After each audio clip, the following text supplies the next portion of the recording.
Tiling complex patterns is, well, as it suggests, a little bit complex sometimes. So it's very difficult to try and get this to repeat correctly. If you don't know how to make a tile yet, I suggest you go back to a video called Create a Tile or Create Seamless Tile before you do this, because this is for people who know how to do tiles and now have got some complex pattern that needs to be tiled.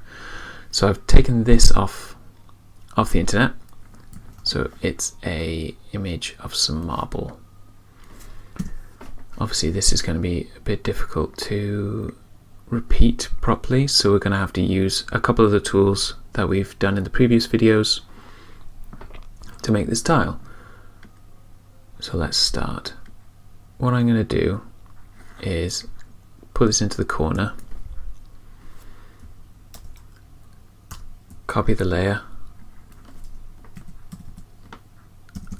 and then copy it across into the tile. So it's a 200 by 200 tile, 200 millimeters by 200 millimeters tile. What we don't want to do, and let's make it a half drop as well. So it's, you know, as complicated as we can make it, because then it's good learning. So what we've got is, we don't ever want to try and copy this area and this area by hand. We always want to bring the editing back into the middle. Trying to copy this bit and then copy that bit is going to be very difficult. So we'll just move them across. So we just copy them across, so we know this bit and that bit and that bit and that bit copy. Right, so we'll just fill in these little areas here. Oh, that's my phone. So we'll just go down and we'll copy this across as well. So now we can see we've got this little area here and this little area here. So if we select, maybe we select this bit. Oops. Right, yeah, there you go. And we'll bring this down. So yeah, so I selected that bit and then I click Command J and it's just copied that section for me. So we can just go Command J and then 100 minus 200. And maybe bring these down so I'm not so close to the edge. And then if we take this one,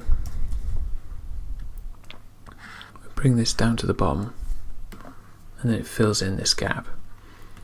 So if we save that layer, and we, so this is from a previous video, sorry.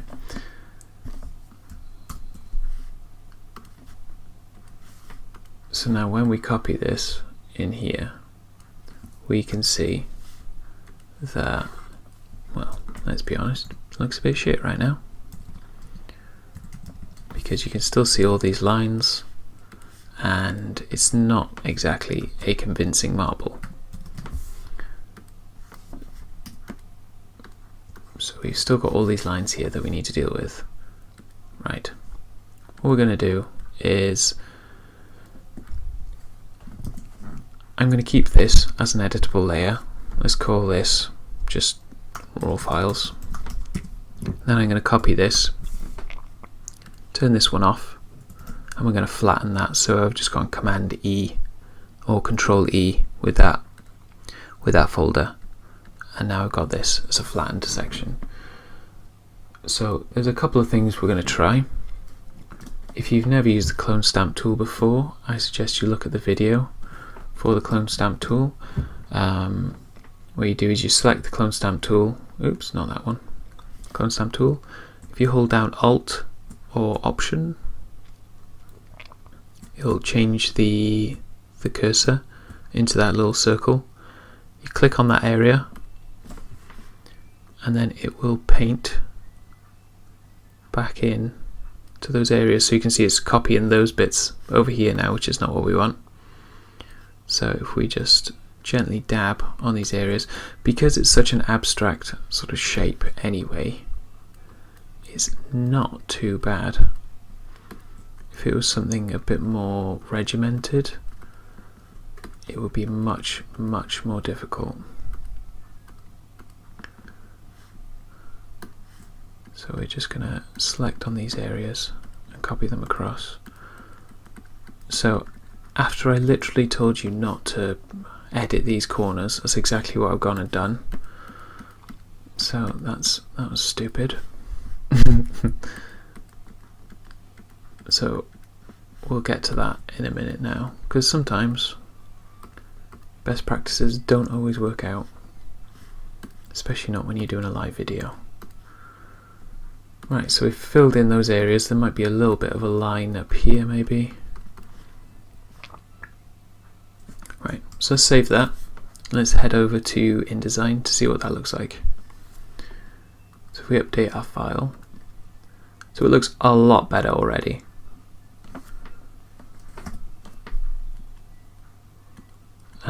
If you've got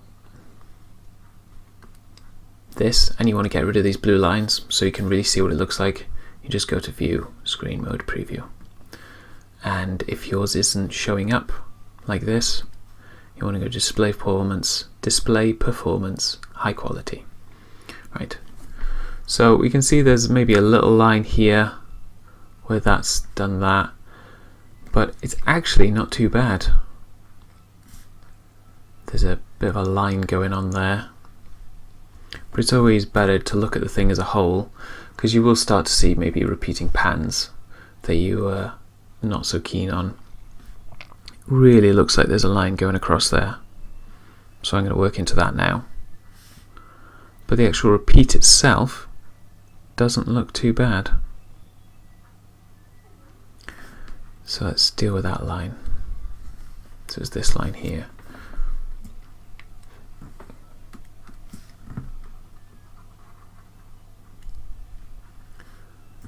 Sometimes the best thing to do is actually go across the line,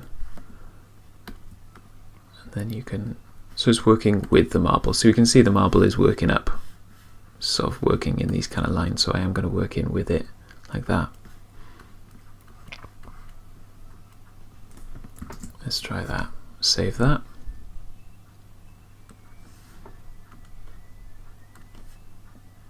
There we go, I think that looks a lot better.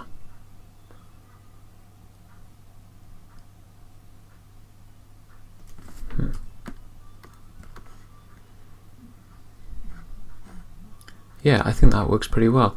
I mean, I've been quite lucky, I think, with the actual repeat itself.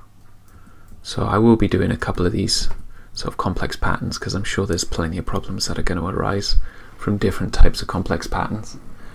But yeah, I think that's been quite good.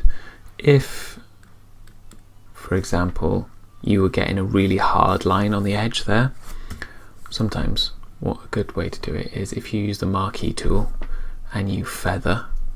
So let's go 30, especially with an abstract shape like this. If you make your selection and then layer via copy, we'll have this, and it's got a really soft edge because we feathered it up here. So you could take that and add it in to wherever you wanted, and it basically blends in. And then you could, oh, this would be good. So if we, before we copy it over, let's see if that's really noticeable. Yeah, so you can see you can see the line there now that's appeared there. So, oh yeah, it's quite visible there as well. So what you do is you take that layer, copy that across, and save that. This is why it's good to keep flicking between Photoshop and InDesign, because even though it looks good there, you don't really know whether how it's going to turn out as a whole pattern repeat. And there you go. And then those little lines have disappeared. So that's a quick way of looking at complex patterns and repeating them, especially if it's a flat piece as well. So if you have any questions or you have any problems, let me know in the comments below, or send me a message in all the different ways, and I'll get back to you. Okay, thanks.